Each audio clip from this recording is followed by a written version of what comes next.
Hey guys, I'm MG, and today I'll be looking at X2, which is a 2003 American superhero film that is based on the comics with the same name and is about the X-Men and the Brotherhood of Mutants teaming up to save a mutant race. It was also directed by returning director Bryan Signer and written by multiple writers. However, why don't we stop brainwashing people and start reviewing right now? I'm sorry, but I did not love this film very much. It's still really good, and certainly continues the story in a really natural way, while also improving some of the original's aspects. But it has a few things holding it back from being actually great. Let me just start off by saying that the villain William Stryker kind of sucks. He's not the worst villain out there, he has a well-established connection with Wolverine, and their scenes together were pretty solid. But here's the thing, he's the overarching antagonist, which means that everyone is against him. And that's totally fine, but Stryker is like a weaker version of Sebastian Shaw in First Class, with where he's even less threatening. And Brian Cox was a bit of a poor fit for the character.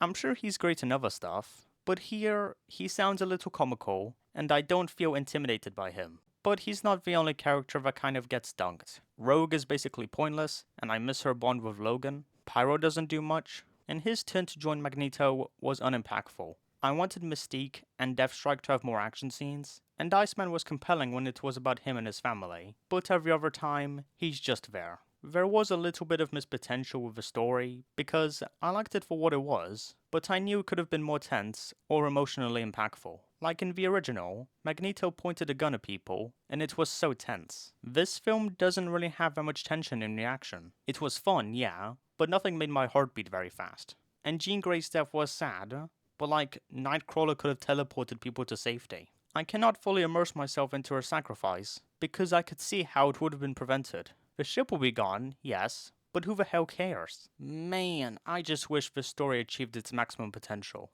The visual effects also look worse for some reason, maybe it's me, but a lot of them look really dated, especially the fires. But it did have some cool imagery, like with a vision in the Cerebro. The lighting was also a bit dark in the mansion sequence, but it could have been worse. Yeah, this film didn't quite land for me fully, but there are still a lot of amazing aspects from it. The direction was a little stilted at times, due to some edits not being great, but it's definitely an improvement over the original, with far more action scenes. They might be weaker, but they were still entertaining as they were, with the climax probably being the best one, despite its missed potential. The cinematography was still really expressive, and stands out more compared to the first movie's already great cinematography, with quite a few creative scene transitions that look really impressive for a film made in 2003. The music was still a little lackluster, but for what was there, it still captured the excitement and enjoyment in the set pieces. I also like how this movie fleshes out the themes of inequality between the humans and mutants, even more than the first film. The story was still really engaging to watch, with some strong pacing that helps make everything feel more natural in the plot. Some characters are still quite likable, and the performances were even better,